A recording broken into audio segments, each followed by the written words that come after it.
Hello everyone, welcome to Sakshi Education. Today in this video we will discuss about how to prepare for Indian polity for many competitive examinations like UPSC or APPSC examination or for TNPSC examination. Before knowing how to prepare for this examination, first we need to understand how important is Indian polity for the competitive examinations, how well you can score for the examinations and what type of questions we will be getting. This is all we have to see as part of this video. So before letting you know how to prepare for the syllabus, I want to tell you that how it is important. See, today in the country, you are preparing for competitive exams, in the sense you are preparing for any government examination. Government is based upon the governance. To know about governance, how well a country is ruling with the governance, we should have some rules book to take things properly, in the sense for the welfare of the country. I mean, my sense is, if a country need to be governed properly, we need a set of rules. That rules is mentioned in nothing but Indian Constitution. So that Constitution we have as Indian polity in our examination for UPSC, APPSC as well as TPSC examination. So what kind of questions you will get in UPSC, APPSC and TPSC, this is what we have to see. Though the syllabus is same for all these three examinations, though the content part is same for all the three examinations, the preparation will differ from exam to exam. That is, for UPSC the preparation is in a different mode, for APPSC there is a different mode of preparation, and TPSC. So all the state public service commissions, they have a different mode of preparation. For UPSC we have a different mode of preparation. How can you say this? UPSC will never ask about years of the acts, or it will never ask about any amendments. The questions are based on logic. The concept, whatever you learn under Indian polity, based on that concept, it will ask questions logically instead of asking a straight question. Whereas when you go to group 1 examinations or any state public service commission examinations, the questions are asked directly. You don't find any logical question. Every question is in a direct sense. So if you are preparing for state examination, the knowledge you are acquiring with that state examination will help you out to develop the logic. That logic will help you out to clear the paper even in UPSC. So who are all preparing for state public service commissions, generally they will clear off UPSC because they already knew what is all the articles, what are amendments, how they have come up, what is the background. They all knew that. Once they know the content, means the data part, they will develop the logic. With that concept only, they will be eliminating the wrong answers in UPSC examination. So I would like to first, before explaining what is the syllabus of this, I would like to help you out, or I would like to explain how the questions are coming. I will just give some examples. In 2011, a question was asked in UPSC on Indian polity is, what is the difference between vote on account and interim budget? And it has given two options, that vote on account is issued by regular government while interim budget is given by caretaker government. And a vote on account only deals with expenditure in government's budget, when an interim budget includes both expenditure and receipts. These are the two statements it has given, and it has asked which of the following statements are true, whether it is first statement or second statement, or both one or two, or neither one nor two. This is the question asked in 2011. Please understand, this is a basic question asked in UPSC, but it's having a logic. What is the logic is, vote on account is issued by a regular government, as well as an interim budget is also issued by a regular government. How you can say that is, when you know what do you mean by vote on account, when you know what do you mean by interim budget. What do you mean by vote on account? Vote on account is nothing but, for every budget, we all knew that budget session starts up in the month of February or January ending, and it ends up somewhere in May. They will take a break, again they will discuss, and that's how the budget sessions ends up. Now, as long as the budget is not accepted, government cannot do expenditure from April. Why I am saying April is because any financial year starts from April to March. So to start our expenditure or to do the expenditure for coming April to March, government need to approve the budget in budget session. Till that time, government cannot do any expenditure. Now the question is, if the budget is not able to pass, or its government failed in passing the budget before April, how about the expenditure? What happens to the expenditure? How government is going to pay the salaries? How government is going to do money or spend money or allocate money for the welfare programs? Is, for that particular purpose, government has arranged a separate temporary kind of budget called as vote on account. So Vote on account is a concept which is acting as a substitute for the full-time budget. I mean, till the full-time budget is approved, this temporary budget will help for the government to do their expenditure. Now, this vote on account is issued every year. Every year they will issue, irrespective of elections or irrespective of any issue. Vote on account is given, and vote on account, under vote on account, how much money will be generally approved is 1/6 amount of the total budget would be approved as part of vote on account. Now see, this is the concept you have to know. Once you know this concept, you will be able to eliminate the wrong answer. In this particular question, the first option stating that vote on account is given by regular government and interim budget is given by caretaker government is a wrong thing. Even interim budget is also given by a regular government. How can you say that? What do you mean by interim budget? Interim budget is nothing but a budget which will be issued on an year where election is going to get conducted. Example, 2019 we have elections.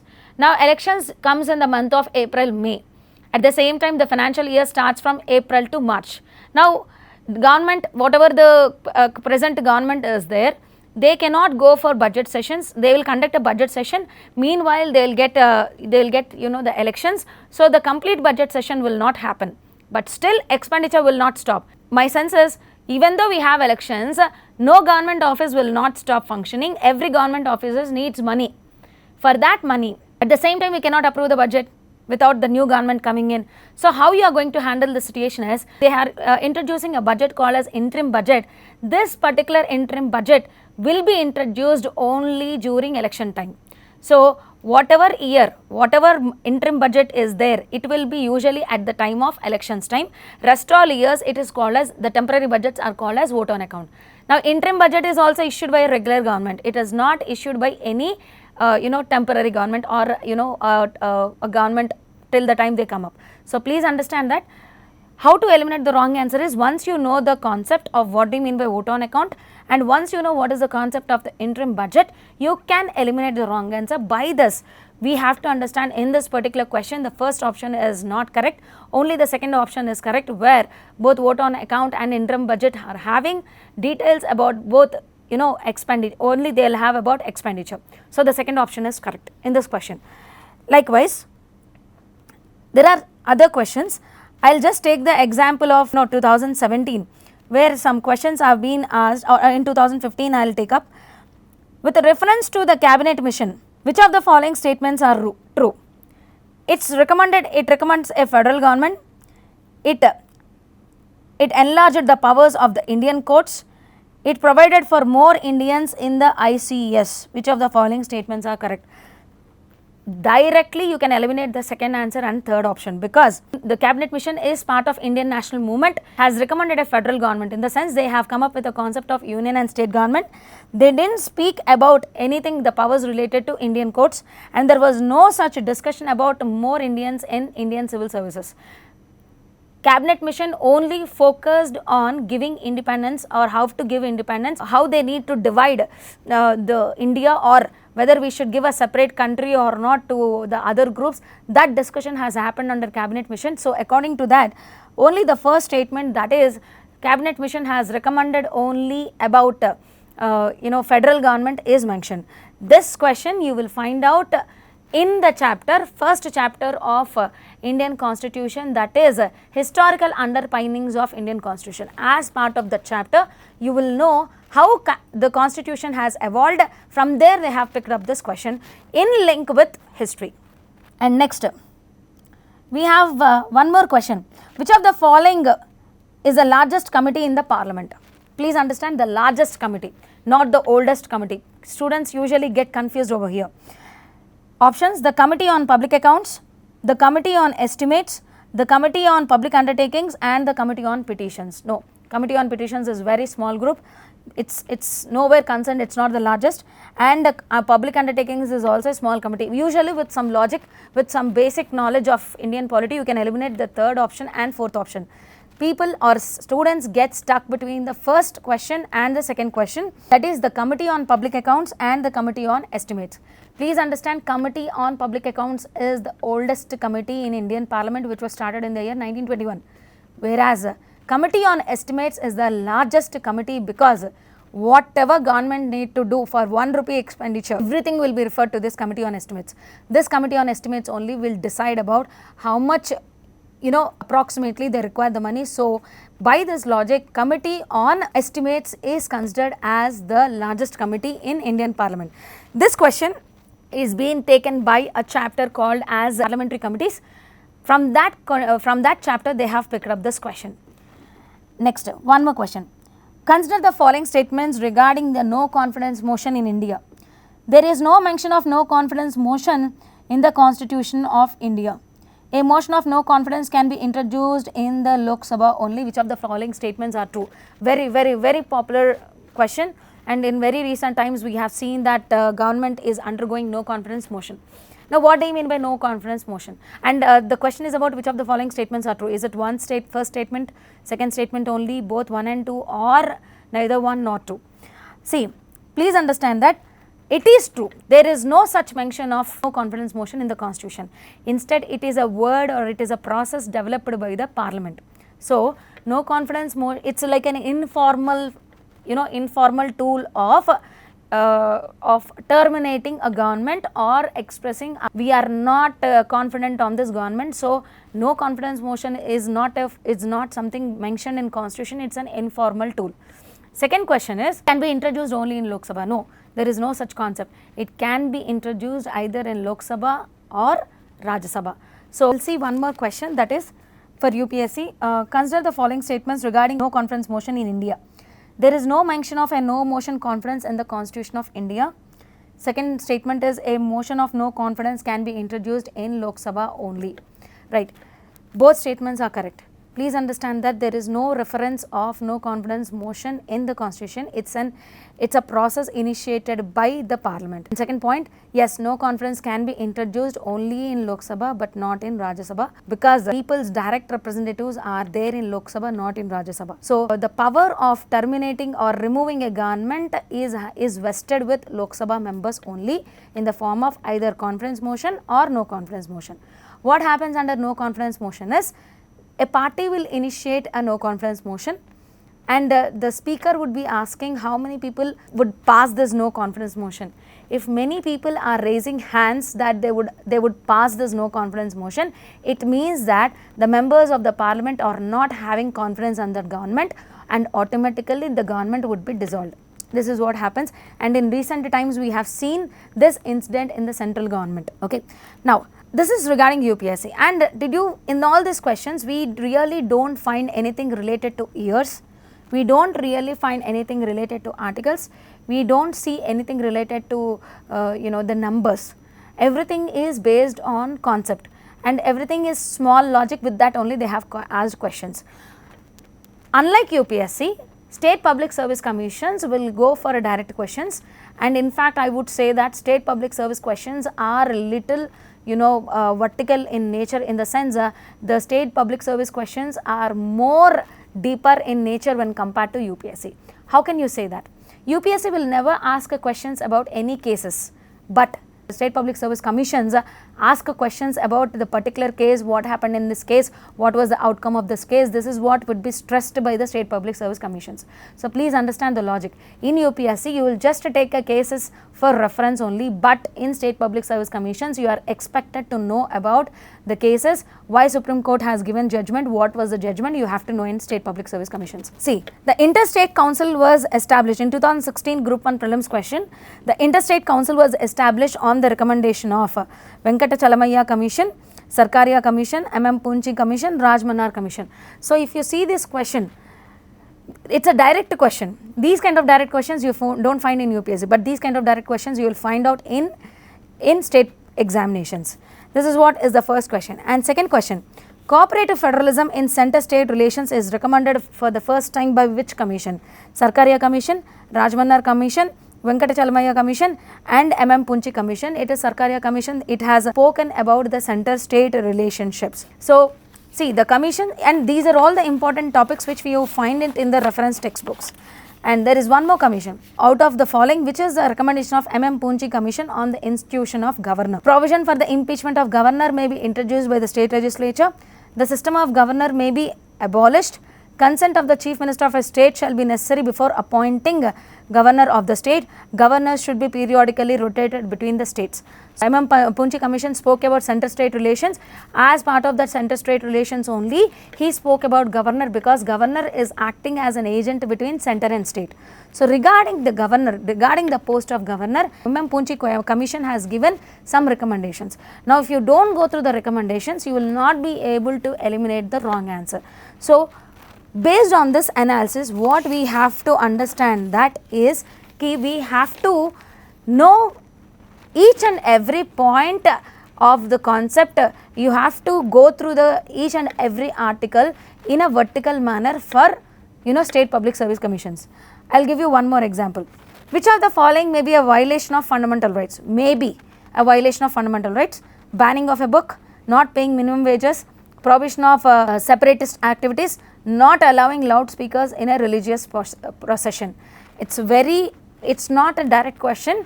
You have to do so much of analysis here, and the answer varies up individual person's analysis. Means one person will understand violation of fundamental right, one person will have a feeling of fundamental rights in one sense, others, though constitution has given a set of fundamental rights, each and every individual will have their own analysis regarding the fundamental rights. So, based on their logic, based on the concept they have learnt, usually people will come up with different answers for this particular question. It's a very complicated question. And which of the following statements is true about pocket veto power in the Indian context? Speaker of Lok Sabha not allowing presentation of bill. President keeps a bill pending with him without any time limit and without approving. Prime Minister removing ministers from his cabinet without any reason. Rajya Sabha vetoing the provisions of bill provided by the Lok Sabha. Now, if you see this question, very direct question and very simple question. Pocket veto. Veto is nothing but holding the bills. So, this particular question is related to the bills. Now, with that logic, you can eliminate the third option and only third option, because in the first option as well as fourth option you have a word related to bill. Now, the question is pocket veto. Usually, pocket veto is one of the power given to Indian president regarding passing of the bills. Now, when you go through the president powers, when you have a detailed knowledge about what are president powers, how the more important factor is how a president passes the bill. If he is not willing with the bill, what is his authority of holding the bills? Once you know this concept, you can eliminate the wrong answer, and the answer in this question is second option, that is president keeping a bill pending with him without any time limit. Pocket veto, holding the bill for a long time. The interesting factor is for Indian president the pocket veto is unlimited, whereas US president the pocket veto is maximum for 14 days. So, within 14 days they have to give an answer in US, whereas for Indian president there is no such limit. So, you learn this concept as part of your preparation when you go through a chapter called as president. So, it is not possible to say where you can focus, which chapters are important. It is not so possible. But ultimately, there are few chapters you have to focus more and more, you have to stress more and more based on the exam you are appearing for. So, till now we have seen the questions, various questions asked in UPSC as well as Group 1 examination. After seeing the questions, we need to understand, we have to make a strategy for preparing Indian polity. For UPSC, the questions will not be based on any factual information. The questions would be more on logical questions, that is based on the concept only they will develop the logic, and based on the logic the question comes up. Whereas for state service examinations, the questions are based on the factual data as well. Some of the questions are more particular, like in a direct way. Example, I gave you an example of cooperative federalism is first initiated by a commission called which commission. Now, it's a direct question. These kind of questions you don't find in UPSC. So, how to prepare for this? You have to first know each and every article. Based on that article, you have to get inside to know about what is that article's concept. Once you know the concept, you will remember the articles, because most of the students, they have a worry about how can I remember 395 articles, so many around 101 amendments, how I can remember is, you can remember by learning the concept. Only the concept will make you to help or make you to remember the article numbers. And everyone don't know all the 395 articles, please remember this. But You are expected to know articles from Article 1 to Fundamental Duties, that is Article 51A. Post Fundamental Duties, you have to focus on remembering the articles where your previous questions have come up. I am talking about state examinations, not for UPSC. Now, usually students will never remember the questions, never remember the articles post 200. Public service questions will come up post 200, means after article 200 you will see many questions coming in. Sometimes they will ask for match the following as well. So, there is a need for us to remember from 152, you will see all the articles related to state government only. Since you are writing State Public Service Commission examinations, most of the questions will be focused on the state governments only. That is the reason most of the questions for Indian polity will come from state government, not from the central government. If you are writing UPSC, most of the question comes from the central government chapters, whereas for state examinations it comes more from state government parts. You have to focus more on the state government. If it is for UPSC, you have to focus more on central government. But the problem here is, some students now may think that okay, I will prepare only for central government since I am writing for UPSC, since I am writing for state exam, I will prepare only state chapter. No, you cannot understand the state government setup unless you do not know the central setup.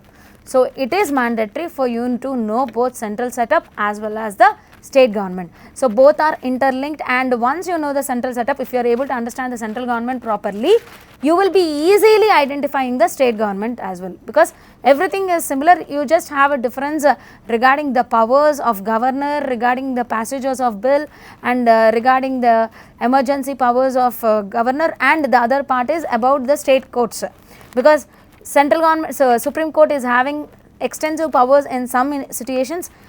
Sometimes High Court is having more powers than Supreme Court. That is where the twist is. So, the questions will be based on that. And the other important point for state exams is, as I told you, they ask questions on the cases. So, it is mandatory for each and every student, while learning the concept, they have to refer the relevant case as well. If you go further, you will see so many cases, but you have to go through. It is mandatory, compulsory. You can expect 3 to 4 questions from that cases. Direct questions, they will ask the case number, case name, and what is all about. This is the direct question, you will get it, right. So, I hope you understood that how the questions are coming from for UPSC examination and how the questions are coming for the state examinations. One of the interesting part is, whatever current affairs, whatever polity or whatever the political situations you see in the newspaper, the exams will not be based on those political situations. Instead, they will ask the basic question related to that political situations. Let's suppose very recently we have seen in the central government, there is a no confidence motion initiated by our state, by our Telugu speaking states. Now, they will not ask you who initiated and all. They will ask you question based on the concept called as no confidence motion. For suppose you will see, sometimes you see that so and so bill is not being passed, and very recently many bills have been withheld, especially triple talaq. Triple talaq is a very popular issue in the newspaper. Now, triple talaq, they will not ask about triple talaq. Instead, they will ask a question related, concept related to triple talaq. First, they may ask a question related to triple talaq concept wise, or they may ask questions about the cases that have undergone for demanding triple talaq from very long back. So, this is how you have to develop. If you know the current affairs, you can definitely know from where the conceptual questions will come in. So, it is all interrelated, that the static portion what you are learning under Indian polity, you have to link them to the current events you are going. Once you link them to the current events, you will find out the questions coming up from there based on the concepts only. So, it is really very challenging to say which chapters are interesting, which chapters are very, very important. All the chapters are important, but those chapters are not tough. It's very easy. That is what we will do in the next video. We'll learn about how to prepare the syllabus, how can we remember the syllabus, and we'll kickstart with each and every article. Thank you.